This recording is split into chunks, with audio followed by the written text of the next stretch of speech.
যে উঠান বৈঠক এখানে আমাদেরকে মুন্সিগঞ্জ সদর উপজেলার মুন্সিগঞ্জ পৌরসভার ২ নং ওয়ার্ড বাগ মোহাম্মদ আলী পুকুর মাঠে প্রাঙ্গণে বিএনপির ধানের শীষে উঠান বৈঠকে সভা অনুষ্ঠিত হয়েছে।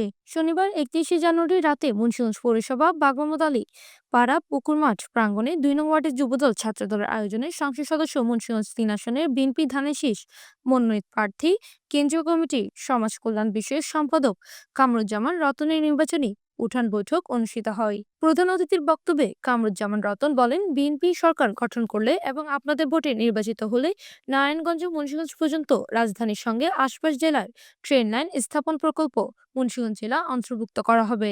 ঢাকা নারায়ণগঞ্জ জেলাবাসীর প্রত্যাশা বাগ মোহাম্মদ আলী পাড়ায় ধানের শীষ প্রতীকে উঠান বৈঠকে একথা বলেন। এতে প্রধান অতিথি হিসেবে উপস্থিত ছিলেন জাতীয়তাবাদী দল বিএনপির মুন্সিগঞ্জ ৩ আসনের মনোনীত প্রার্থী কামরুজ্জামান রতন।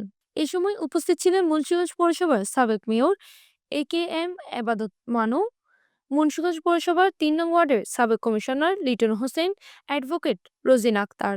ছাড়াও উপস্থিত ছিলেন শহর যুবদল নেতা সালেহিন আহমেদ, শহর যুবদল নেতা সাইদ হোসেন সাইদ, মোহাম্মদ রিগান হোসেন, মোহাম্মদ কাদের মিয়া, মনির হোসেন, শহর ছাত্রদলের নেতা জাহিদুর রহমান, পিমন তাহমিদ মাদব্বর, আজিম মাদব্বর, সেলিম ফরাজি সহ বিভিন্ন অঙ্গ ও সহযোগী সংগঠনের নেতাকর্মীরা অংশগ্রহণ করেন।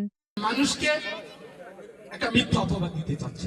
নির্বাচনের পূর্বে একটা মানুষকে যদি পছন্দ না হয় অপেক্ষা করেন, আপনার ব্যালটের মাধ্যমে তাকে আপনি না বলেন, কিন্তু এরকম একটা মানুষকে ব্যালটের নির্বাচনের পূর্বে এই ধরনের কথা বলাটা আমি বিনীতভাবে অনুরোধ করছি আপনারা বললেন।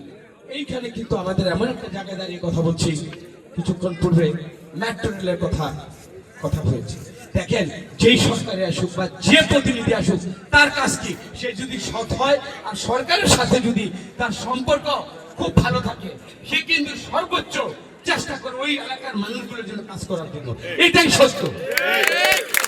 নারায়ণগঞ্জ পর্যন্ত যদি প্রস্তাবনার মধ্যে মেট্রো রেল হয়ে থাকে, এই তো এখানে আরো ৩ জন, আরো 2 জন আমাদের প্রতিনিধি আছে এই মুন্সিগঞ্জ জেলায়।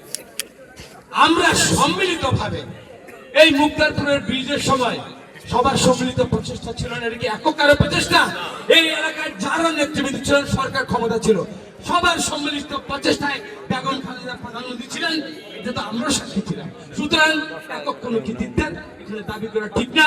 আমরা মনে করি মেট্রো রেল সহকারে অবকাঠামোগতভাবে যতগুলো রাস্তা আমরা মুক্তারপুর দিয়ে আসতেই পারি না, এখনো বিভিন্ন জায়গা দিয়ে এই উন্নয়নের কাজগুলোর উন্নয়নের কোনো রং নেই, উন্নয়নের কোনো জাত নাই।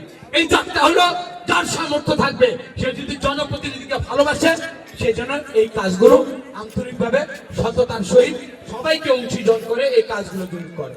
আর মানবাই তো এলাকার মুন্সিগঞ্জ প্রতিনিধি আনিসুর রহমান রলিনের পাঠানো তথ্য ভিডিও চিত্রে PA ৭২ টিভি।